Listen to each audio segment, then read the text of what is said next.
رات کے وقت وہ تنہا غسل خانے میں داخل ہوئی۔ پانی کے قطروں کی آواز تھی اور پسے دیوار کسی کے ہونے کا احساس، مگر وہاں کوئی نہ تھا۔ یہ صرف وہم نہیں تھا، یہ کسی کی موجودگی تھی جو نظر نہیں آتا مگر محسوس ضرور ہوتا ہے۔ یہ کہانی ہے عائشہ کی، ایک خوبصورت مگر نادان لڑکی کی جو لاہور کے ایک دیندار گھرانے سے تعلق رکھتی تھی۔ شروع میں سب کچھ معمول کے مطابق تھا، وہ ہنستی پڑھتی زندگی میں آگے بڑھتی جا رہی تھی، لیکن آہستہ آہستہ اس کی زندگی میں عجیب و غریب تبدیلیاں آنے لگیں۔ نیند غائب ہونے لگی، چہرے پر بے رونقی چھا گئی، دل بے وجہ گھبراتا اور اس کی طبیعت روز بروز بوجھل ہوتی جا رہی تھی۔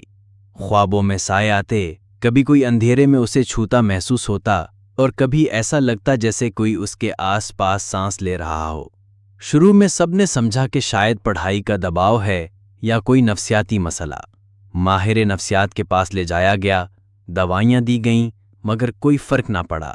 حالات بگڑتے چلے گئے، یہاں تک کہ ایک رات عائشہ نے اپنی ماں سے کہا، اماں، جب میں نہانے جاتی ہوں تو ایسا لگتا ہے جیسے کوئی مجھے گھور رہا ہے۔ بعض اوقات میرے بال خود بخود بھیگے رہتے ہیں، حالانکہ میں نے پانی نہیں ڈالا ہوتا۔ اس کی ماں حیران ہو گئی۔ وہ فوراً محلے کی ایک بزرگ خاتون کے پاس لے گئیں جنہیں روحانی معاملات کا کچھ تجربہ تھا۔ انہوں نے عائشہ کو غور سے دیکھا اور کچھ دیر خاموش رہنے کے بعد کہا، بیٹی، تم نے کچھ ایسے کام کیے ہیں جو جنات کو اپنی طرف متوجہ کر لیتے ہیں۔ عائشہ گھبرا گئی اور بولی، میں نے ایسا کیا کیا؟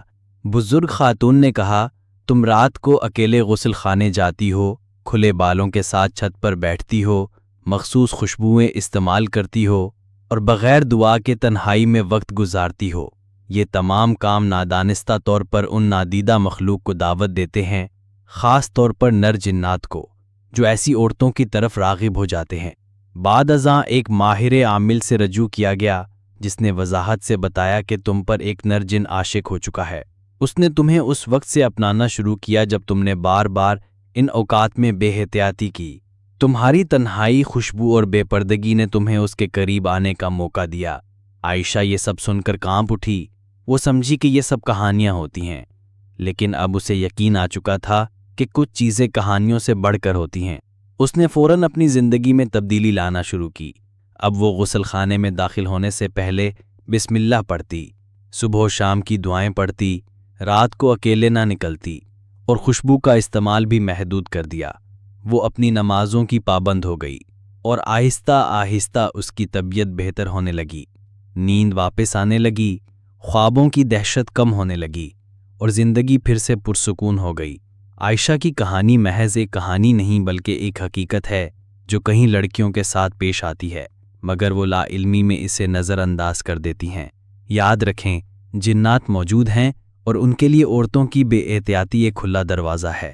اگر ہم دین کے بتائے ہوئے اصولوں پر عمل کریں، دعا اور پرہیز کو اپنائیں، تو ان نادیدہ خطرات سے محفوظ رہا جا سکتا ہے، کیونکہ جو دل اللہ کے نور سے روشن ہو، وہاں کسی اور مخلوق کی جرأت نہیں کہ وہ ٹھہر سکے۔